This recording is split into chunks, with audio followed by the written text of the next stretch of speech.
I'm joined now by Nancy Cordes and Major Garrett. All right, so Major, finish the sentence for me. Donald Trump is preparing tonight by trying to position himself again as the change agent in this election. That's really the last place that Donald Trump can land his plane successfully if he wants to win the presidency of the United States.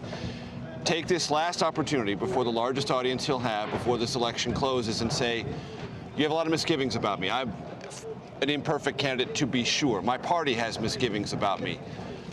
But I am, and I do represent change. And if you are in any way dissatisfied or really dissatisfied with Washington, I am your agent of change. I'll deal with lobbyists, term limits, I'll reduce your taxes, et cetera, et cetera.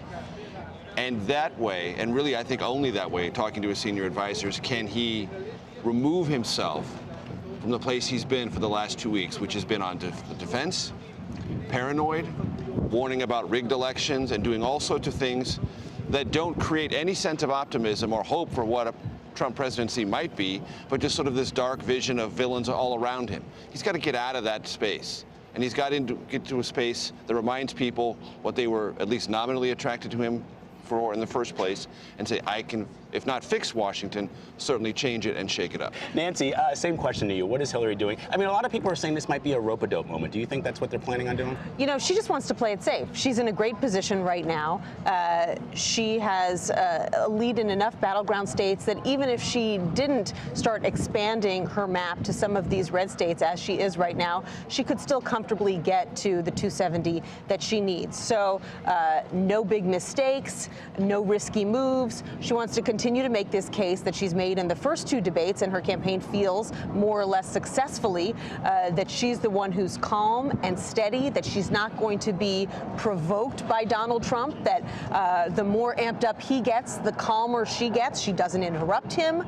She doesn't try to go over her time. She just says what she has to say. And hey, if he hogs the spotlight, then so much the better as far as they're concerned. But she's doing something differently this time around, which is she's having to prep on her own words and some of the words that her staff have used in emails, which is taking away from perhaps some of the things that she might be wanting to prep on. Right, and I wouldn't be surprised if she gets asked tonight, look, why is it when we read these emails that even your own closest aides and allies say things like, she's her own worst enemy, she has trouble apologizing, she has bad instincts. These are not the kinds of things that you want to hear from the people who are closest to you. You might expect to hear those things from Donald Trump or from Republicans, but these are private thoughts that her aides are expressing. And so she's definitely preparing to get questions like that tonight, and she'll probably pivot very quickly to the larger point that her campaign is trying to make about these emails, which is, let's not forget where these emails came from. They were hacked, they were stolen, as they put it, most likely by Russian actors who, at one point, Donald Trump urged to hack more Democrats, and they say that this is a concerted attempt to try to bring her down. And you even now have one prominent Republican, Marco Rubio, giving her a little assistance here, saying, look, I'm not going to talk about these WikiLeaks emails because, you know, today it's Hillary Clinton, tomorrow it could be any of us. Think of the show as Who Wants to Be a Millionaire? I would like to call it Lifeline. Marco Rubio is my lifeline. Yeah. Boom. Yeah, there it is. Boom. You would not expect Marco Rubio I do expect, if not Hillary Clinton, Chris Wallace to challenge Donald Trump on this underlying premise, which is, why are you so tolerant of this?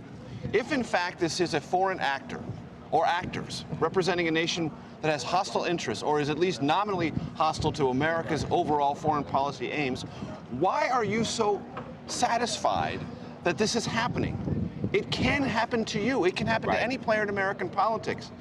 Don't we have at least some bipartisan agreement that this ought not to occur, regardless of the underlying facts? And if you want to bring them up, fine. But shouldn't you also at least be as critical of the actors as you are of Hillary Clinton? And Trump has said nothing. As a matter of fact, it's worth pointing out, the last time Donald Trump's handlers allowed him to have a press conference was when he egged on the Russians to do more hacking. Right. He hasn't had a press conference since. That is not an accident or a coincidence. Well, it's interesting as well. He's been on the campaign trail talking about a rigged election. And for a lot of people, the idea that foreign actors or foreign agents may be trying to influence the election sounds more to me as a rigging than some of the things that the campaign is alleging, which is that there might be a rigging at the polls. Right.